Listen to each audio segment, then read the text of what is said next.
found that 60% of senior nurses feel that patient care is being compromised by inadequate staffing. The cuts are real and the cuts are entrenched. So much so that the RCN also revealed that student nurses are working unsupervised due to staff shortages. And just as worrying, a report entitled Free at the Point of Delivery, which was published yesterday by a distinguished group of doctors. The report points out that an increasing number of patients are paying private top-up treatment alongside NHS care. The Doctors for Reform Group has stated that the founding principles of the NHS, that healthcare should be delivered free at the point of delivery, is now a political mirage and the two-tier system is gradually developing. What a scandal that is. What a scandal when the illegal, immoral and unjustified war in Iraq has already cost the British taxpayer billions. What a scandal when Tony Blair, supported by the Tories, is prepared to spend £76 billion on new nuclear weapons to replace Trident. Comrades, this government's priorities are clearly wrong.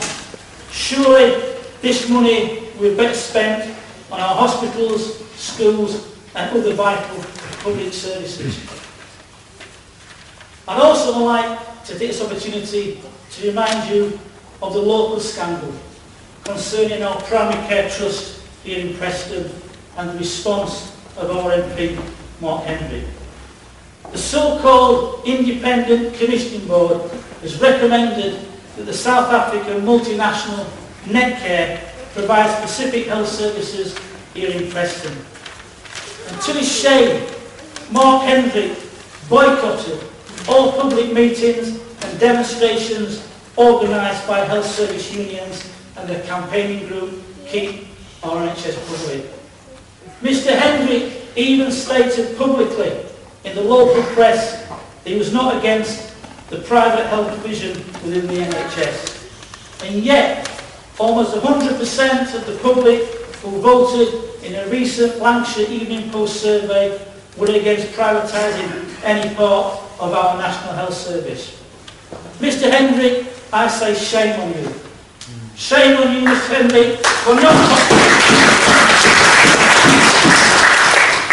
Shame on you, Ms Henry, for not participating in the magnificent demonstration we held several weeks ago in the city centre, organised by health service unions.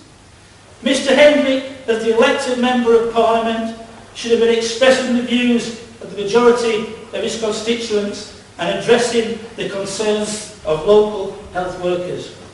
That public money stays within the public sector rather than ending up in the profits column of a South African multinational.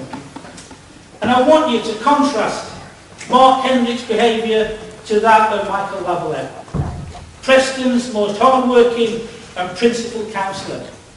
I saw Michael work tirelessly alongside health service unions. I saw Michael was at the forefront of that campaign from the very beginning. And I think you should remember that when it comes to voting on May the 3rd.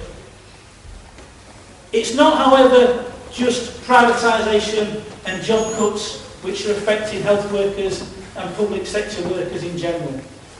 Gordon Brown, the leader in waiting, is attempting to restrict millions of public sector workers to a 2.5% pay increase at a time when inflation is at its highest peak for a decade. The 2.5% award is effectively a pay cut. It falls short of the rising cost of living, which is now put at 4.8%. And I say to Gordon Brown and New Labour, public sector pay is not the cause of inflation. And I've heard no talk of the need for restraint when the elite bankers get their multi-million pound bonuses.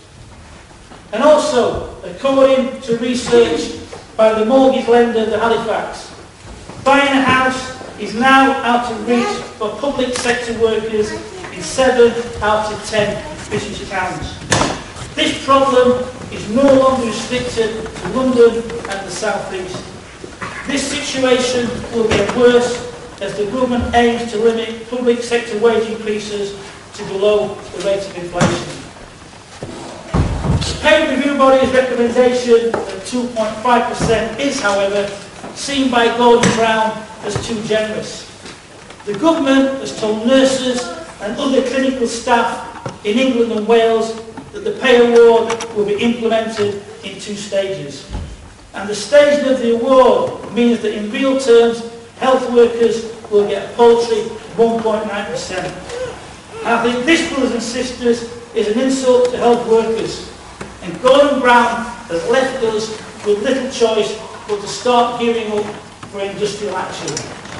And finally, before I finish, if or when we are forced to take that action, we will need as much support as possible from other trade unionists and, of course, the wider general public. But I'm confident that here in Preston, the respect and the re-elected councillor for the Town Centre Ward, Michael Lavalette, were at the forefront of the support and delivering solidarity to health service workers. Thanks for listening.